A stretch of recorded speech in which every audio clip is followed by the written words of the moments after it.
नमस्कार दोस्तों। मेरी ये वीडियो भारतीय संस्कृति गुरु शिक्षा परंपरा को समर्पित है। आज हम बात करेंगे बोर्ड प्लॉट को कैसे ड्रा करते हैं सेमी लॉग पेपर पर। जो प्रोसीजर है वो तो सभी लोग कैलकुलेट कर ही लेते हैं, जो भी उसके पैरामीटर हैं, पर ड्रॉ कैसे करते हैं वो आज हम देखेंगे सेमी लॉग पेपर पर। उससे पहले हम क्वेश्चन देख लेते हैं। ये क्वेश्चन है टाइप 0 का। टाइप 0 कैसे पता चला कि यहाँ पे एस की वैल्यू इसकी लिखते तो हम इसकी पावर 0 है और इसकी पावर 1 है, मतलब इसकी वैल्यू 1 है, तो इसे हम टाइप 0 सिस्टम बोल रहे हैं, ट्रांसफर फंक्शन। तो देख लेते हैं कि इसको प्लॉट कैसे करते हैं। इससे पहले एक प्रोसीजर है जिसे हम इसके पैरामीटर्स कैलकुलेट कर लेंगे, एक्स और वाई के, ताकि हम उनके बीच में है जो ग्राफ है जो ड्रॉ कर सकें। तो procedure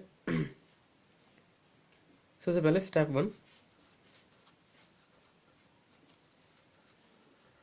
put s is equal to j omega.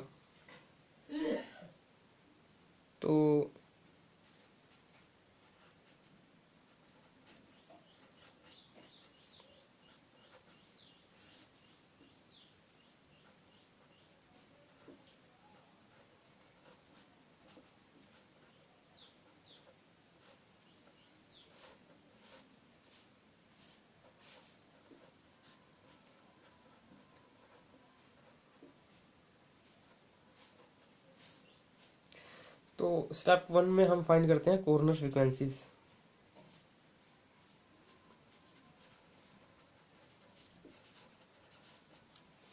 तो जो कॉर्नर फ्रीक्वेंसीज हैं वो उसका फार्मूला है omega 1 is equal to 1/t। T जो वैल्यू है वो ये है 1.0.1 is equal to 10। Omega 2 is equal to 1/0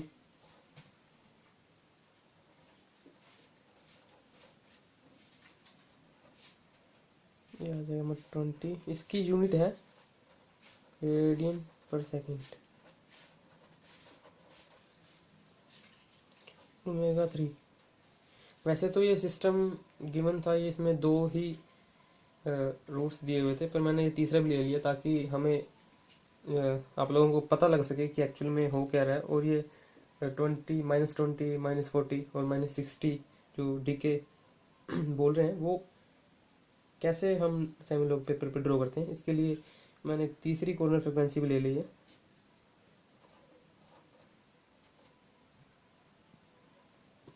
ये 100 ही आ जाएगी।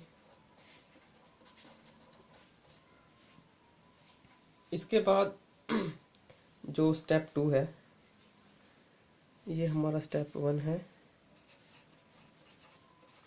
स्टेप 2, इसमें हम फाइंड करते हैं स्टार्टिंग पॉइंट। स्टार्टिंग पॉइंट का मतलब ये है कि जो बोर्ड प्लॉट हम जो मैग्नीट्यूड के लिए हम जो ग्राफ ड्रॉ करेंगे वो स्टार्ट कहाँ से होगा।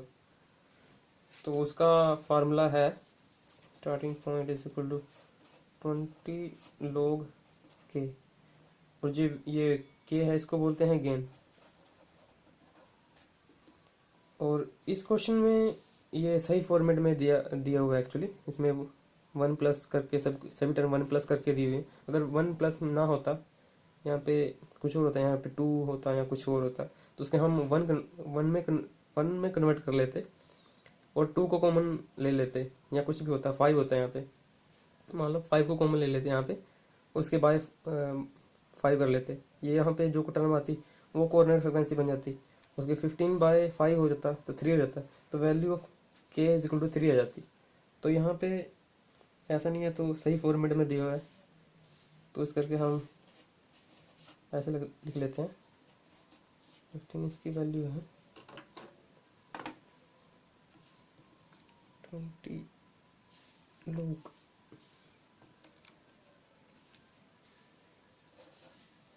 23.5।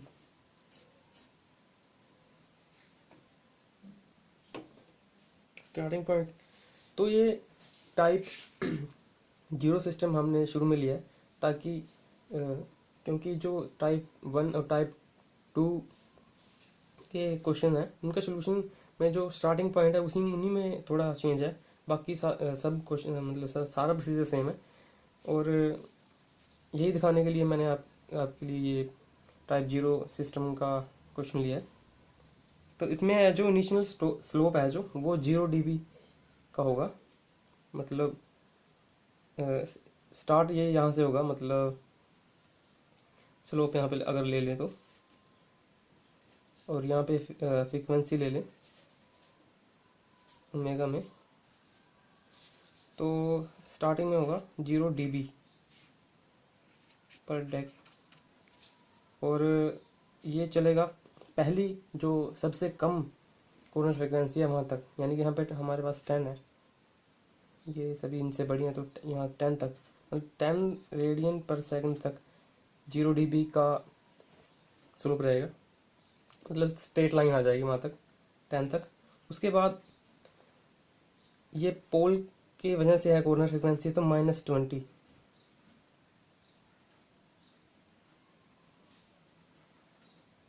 ये होगा 20 रेडियन पर सेकंड तक।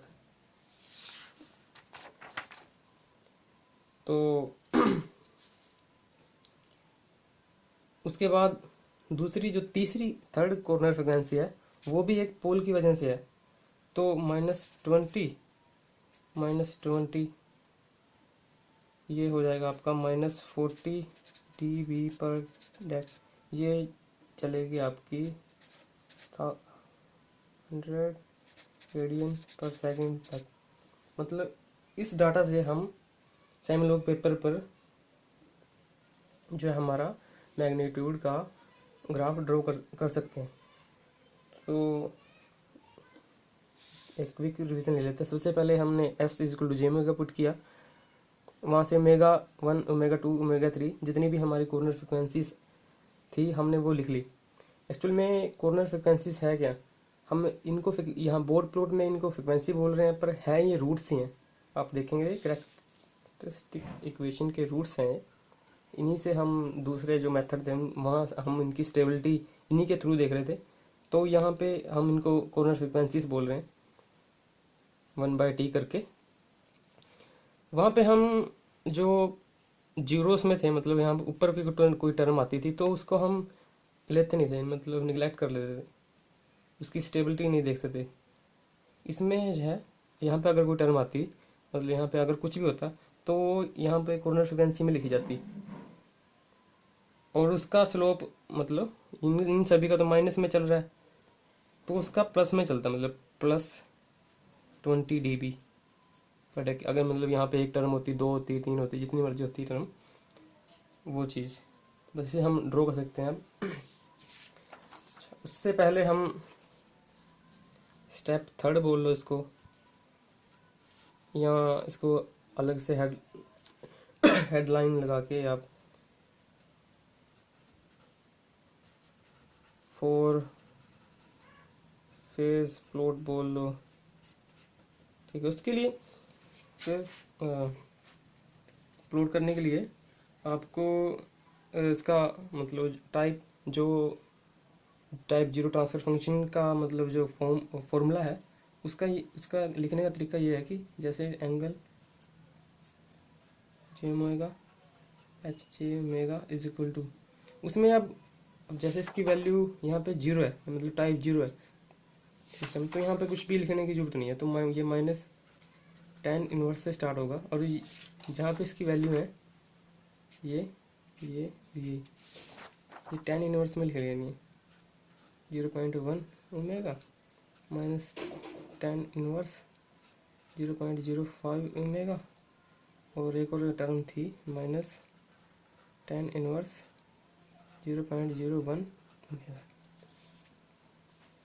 अब इसका टेबल बनाएंगे तो आप चाहें तो अलग अलग इनकी वैल्यू निकाल के अलग से टेबल बना सकते हैं, नहीं, अन्यथा उसकी कोई ज़रूरत नहीं है, उसको एक ही टेबल में समअप कर सकते हैं।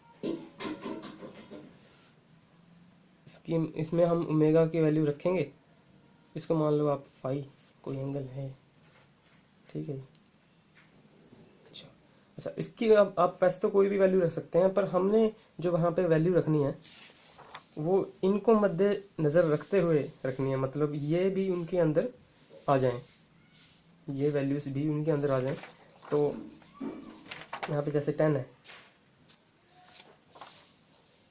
तो मैं मतलब 20 से निकाल लेता हूँ, मतलब 20 भी आ जाएगी उसके अंदर। देख लेते हैं, माइनस सबसे पहले क्या है, 0.1 मल्टीप्लाई बाई 20 माइनस 10 इनवर्स।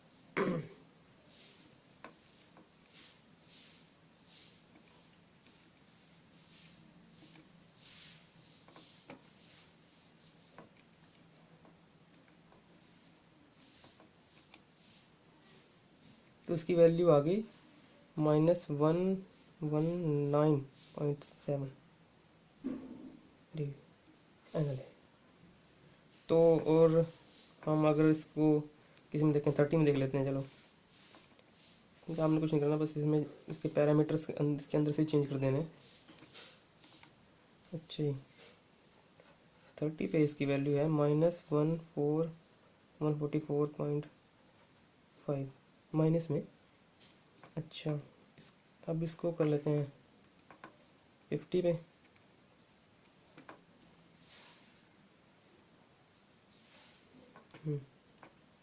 इसकी वैल्यू है 50 पे -173.4, ठीक है। इसके बाद इसको कर लेते हैं 60 पे।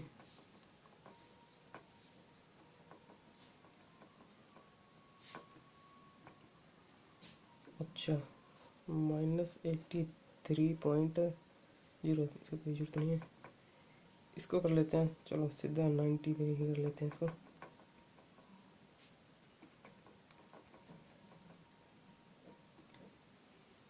ठीक है, इसकी वैल्यू है 90 पे -203 डिग्री।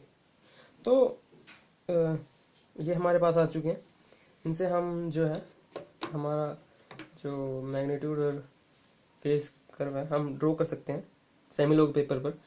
अच्छा, उससे पहले मतलब अगर आप यूनिवर्सिटी का एग्ज़ाम दे रहे हैं तो आपने ये जो सेम प्रोसीजर है, ये जो आपने किया है वो चीज़ लिखना है सभी। मतलब स्टेप 1 में आपने क्या किया, स्टेप 2 में आपने क्या किया, वो चीज़ आपने लिखनी है। और स्टेप 3 में आपने क्या किया। चलो, अब हम शुरू करते हैं, हम ड्रॉ करते हैं इसको। कैसे ड्रॉ, इसको साइड में रख लेते हैं, इसकी ज़रूरत पड़ेगी हमें इन पैरामीटर्स की। अच्छा, सेमी लॉग पेपर मैं सबसे पहले आपको बता दूं कि इसमें 1 से लेकर 10 तक की वैल्यू दी हुई है। उसके बाद 10 के मल्टीपल्स में दी हुई हैं। यहाँ पे आप देखिए 100, 1000, उसके बाद 10 की पावर 4, मतलब 4 स्केल दिए हैं यहाँ पे लिखो भी है 4 स्केल लॉग। तो जो मैग्नीट्यूड वाली लाइन है वहाँ पे मतलब इसकी वैल्यू सभी पे सेम है। आपने अब ड्रॉ क्या करना है, कैसे करना है अब ये ड्रॉ। सबसे पहले आपने मतलब, अच्छा, इसके लिए आपको चाहिए मतलब सेट स्क्वायर। आप चाहें तो एक सेट स्क्वायर से यूज बना सकते हैं इसको। एक सेट स्क्वायर और एक स्केल की आपको जरूरत पड़ेगी, पर मेरे पास अभी हैं, अवेलेबल हैं 2 सेट स्क्वायर हैं। तो हम इनसे ही ड्रॉ करेंगे ताकि अच्छे से आपको पता लग सके कि हो क्या रहा है। सबसे पहले आपने क्या करना है कि 1 से लेके 10 तक एक लाइन ड्रॉ कर लेनी है। मैंने हल्की सी यहाँ पे लाइन लगाई हुई है ताकि आसानी रहे। अच्छा, उसके बाद क्या करना है, सबसे पहले क्या करें कि अगर आप डेस्कटॉप पर इस वीडियो देख रहे हैं तो इस यहाँ पे अगर मतलब जो वीडियो की क्वालिटी है आपको उसको इंक्रीज़ कर लीजिए ताकि जो मैं यहाँ पर लिखूँ काफ़ी वो है ब्रीक है, आपको अच्छे से दिख सकें। और अगर आप मोबाइल या किसी छोटी डिवाइस में देख रहे हैं इस वीडियो को तो ऊपर की तरफ से आप इसकी जो क्वालिटी को है वो इंक्रीज़ कर सकते हैं। उसके बाद इसको देखते हैं ड्रा कैसे करते हैं। अच्छा, तो मैग्नीट्यूड फेस हम अगर ड्रा कर मतलब करने वाले हैं हम, उसमें क्या करना है कि आपने कि जो आप उसकी जो सेम डिमेंशन ऊपर इसके लगाओगे वही सेम डिमेंशन आपने इनकी लेनी है, मतलब स्लोप की लेनी है आपने। मतलब जैसे मैंने यहाँ पे इन तीन मतलब तीन जो है बॉक्सेस को मैंने उनको 20 मान लिया है, 20, ये 40 है, ये 60 है, और इनको अगर मैं ज्वाइन कर लूँ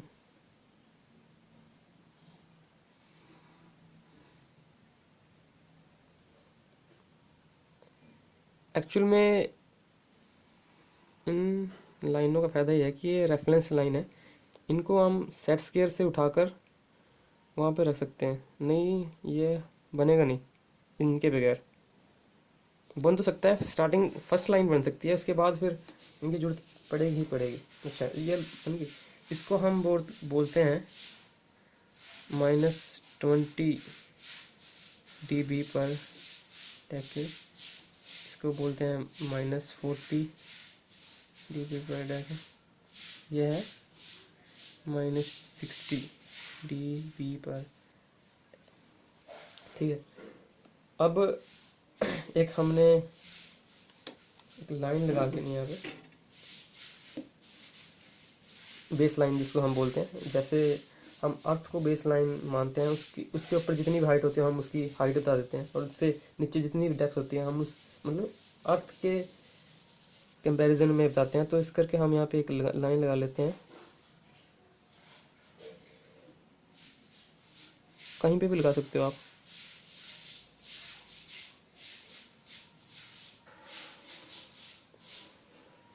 अच्छा, जैसे मैंने आपको बताया था कि उसी चीज़ को सेम चीज़ को हमने मतलब जो ये चीज़ है यहाँ पे मतलब तीन तीन तीन बॉक्सेस इसको हमने 20 माना, तो अब भी हम यहाँ पे हमें 20 ही लेना पड़ेगा ताकि ये अच्छे से ड्रॉ हो।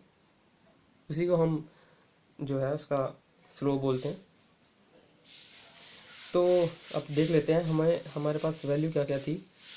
तो स्टार्टिंग पॉइंट था 23.5। इसमें जो स्लोप है वो 0 dB है, मतलब स्टार्टिंग स्लोप है, और वो चलेगा हमारे फर्स्ट कॉर्नर फ्रिक्वेंसी तक, वो है 10 तक। तो 10 देख लेते हैं कहाँ तक है, यहाँ तक। ठीक है। अच्छा, 23 यानी थोड़ा सा ऊपर यहाँ, ये हमारा पॉइंट है। ठीक है, अपने पॉइंट लगा देना वहाँ पे।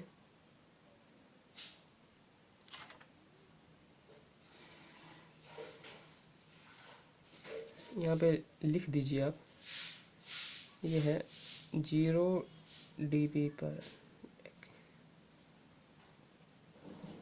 ये पॉइंट है 23.5। इसके बाद आपने क्या करना है, मतलब इसमें सडन चेंज है जो वो -20 का ही आ सकता है, ऐसे नहीं भी इसके बाद डायरेक्ट जो -40 आ जाए। या तो अगर इंक्रीज़ करता है, मान लो 0 की वजह से अगर इंक्रीज़ करता है तो -20 इंक्रीज़ करेगा, अगर डिक्रीज़ करता है तो -20 ही। तो अभी हमारे पास पोल्स हैं, सभी पोल हैं, तो इस करके -20 dB पर डीके आएगा। तो इस करके और वो कहाँ तक आएगा, वो है हमारी सेकंड कॉर्नर फ्रिक्वेंसी तक, वो है हमारी 20 देख लेते हैं कहाँ पे है। 20 है, ये 10 के बाद मल्टीपल्स में है 10 के, तो ये यहाँ तक ये लाइन है 20 तक।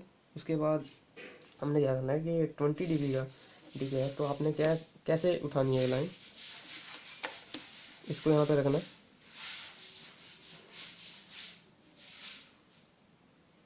इसको यहाँ पे रखना है।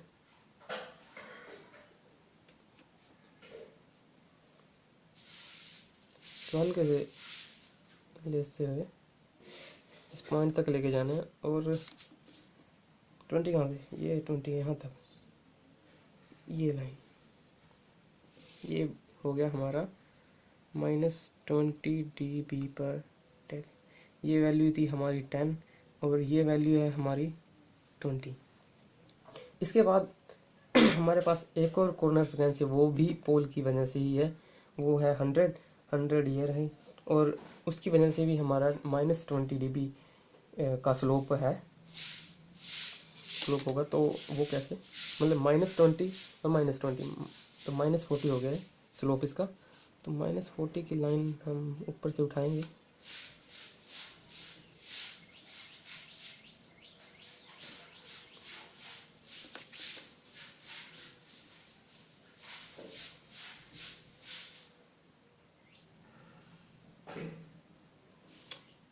ये 100, ये यहाँ पे 100, तो यहाँ तक आ गया है। इस पॉइंट को हम बोलते हैं क्या बोलते हैं इसको, गेन क्रॉसओवर फ्रिक्वेंसी। और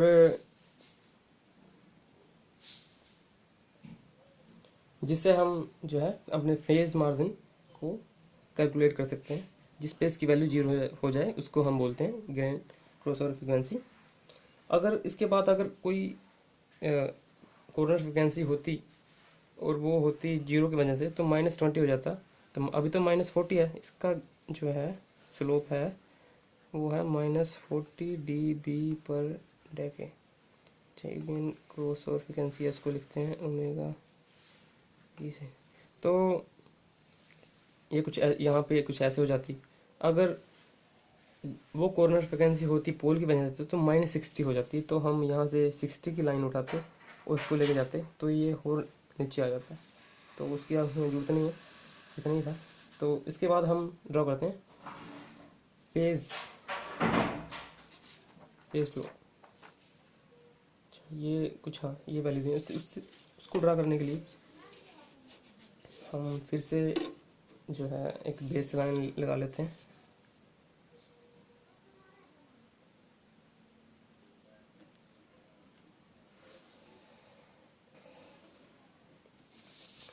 आप इसके ऊपर ही ड्रा कर सकते हैं, पर उसकी कोई ज़रूरत नहीं होगी, हमारे पास स्पेस बचा हुआ है। उसके ऊपर बनाने से ये है कि विजिबिलिटी उसकी एक तरह से लो हो जाएगी, हमें पता नहीं चलेगा कि क्या हो रहा है वहाँ पे। इस करके इसको अलग से ही बनाना चाहिए। तो ये इसको हम जो बेस लाइन को है वो -180 डिग्री पर मानते हैं। उसके ऊपर कोई भी अपनी मर्ज़ी से कोई भी डिमेंशन लगा सकते हैं। तो हमारे पास जो इसकी वैल्यूज़ हैं वो 180 के पास पास ही हैं सभी।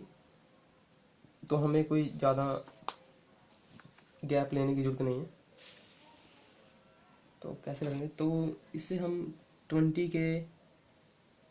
के ही मतलब जो है ले लेते हैं इनका, क्या बोलते हैं इनको, डिफरेंस। तो यहाँ पे आ जाएगा -160 डिग्री, -140, -120, यहाँ पे 100 और -200, -220।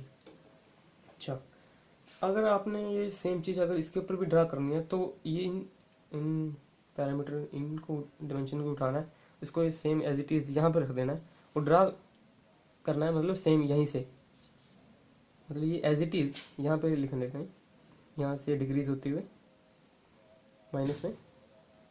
ठीक है, अच्छा देख लेते हैं अब। अच्छा, ओमेगा की वैल्यू है 20 पर एंगल है 190 का। इसको मैं यहाँ पे रख लेता हूँ ताकि आपको भी दिखता रहे। 20 पे वैल्यू है 190 माइनस, मतलब यहाँ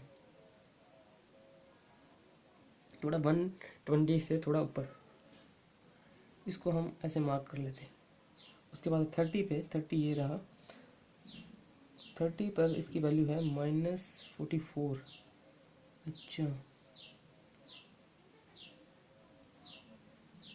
इन दोनों के बीच में है 150। अच्छा, 150 से थोड़ा ऊपर,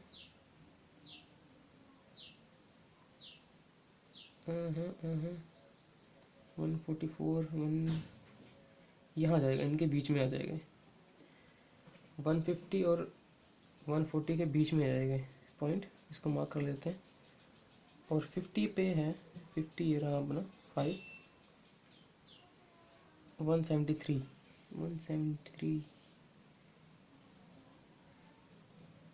इन दोनों के बीच में 160 और 180 के बीच में 170 से थोड़ा आगे, मतलब उनके बीच से थोड़ा ऊपर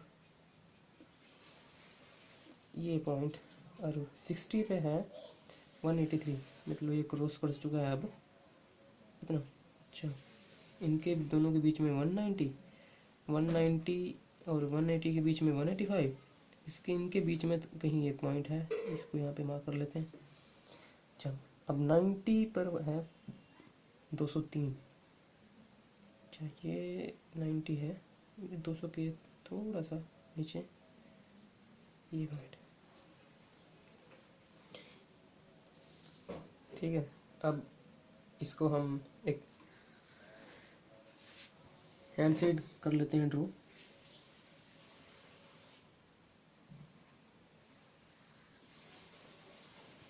ये कुछ ये बन चुका है और इस पॉइंट को हम बोलते हैं फेस क्रॉसओवर फ्रीक्वेंसी। और हम इससे हम स्टेबिलिटी जो है सिस्टम की फाइंड कर सकते हैं इनसे, इसकी वैल्यू। इसको हम अगर नीचे लेके आए यहाँ से, यहाँ पे ये इसकी वैल्यू 0 हुई थी, तो ये चीज़, ये जितना ये टर्म है और इसकी यहाँ पे 0 हुई है इसकी वैल्यू, तो यहाँ पे ये जितना टर्म है, इससे ये तो पता चल गया क्योंकि इसकी वैल्यू भी पॉजिटिव है यहाँ पे और उसकी वैल्यू यहाँ पे पॉजिटिव है कि सिस्टम तो स्टेबल है। तो आप इनकी वैल्यू जो है वो फाइंड भी कर सकते हैं कि मान लो जैसे यहाँ पे ये यहाँ पे 0 हुआ, तो मतलब ये कहने का मतलब 5 का मतलब 50 पे 0 हुआ है, तो अगर हम इसकी वैल्यू 50 रखते हैं तो यहाँ पे -10 इनवर्स 0.1 ओमेगा की वैल्यू यहाँ पे मगर मतलब 50 रखते हैं, तो जो भी वैल्यू आएगी उसे हम उसकी वैल्यू भी निकाल सकते हैं कि इस पॉइंट पे एग्जैक्ट वैल्यू कितनी थी, ठीक है। उसके बाद मतलब ये जो जितना पॉइंट है, मान लो ये जितने पॉइंट आएगा, जितना भी आएगा उसको +180 में से माइनस में वो चीज़ लिख लेनी है। मतलब यहाँ से हम रफली देखें तो ये 170 लग रहा है मुझे, तो फेज मार्जिन यहाँ पे आ जाएगा 10 का पॉजिटिव में, और गेन मार्जिन भी हम यहाँ से देख सकते हैं वो भी पॉजिटिव है, तो सिस्टम स्टेबल है। उसके बाद यहाँ पे आप एक स्केयर बना सकते हैं, उसमें लिख सकते हैं कि गेन क्रॉसओवर फ्रिक्वेंसी कितनी है, फेस क्रॉसओवर फ्रिक्वेंसी कितनी है, फेस मार्जिन कितना है, गेन मार्जिन कितना है, और सिस्टम हमारा स्टेबल है या अनस्टेबल है। उसके लिखने से भी काफ़ी फ़र्क पड़ेगा, आपको अच्छे मार्क्स मिलेंगे। और यहाँ पे ऊपर आप जो है ट्रांसफ़र फंक्शन जो हमने जिसका ये ग्राफ ड्रॉ किया है वो यहाँ पे लिख सकते हैं, तो आप बना सकते हैं इसको। Thank you so much.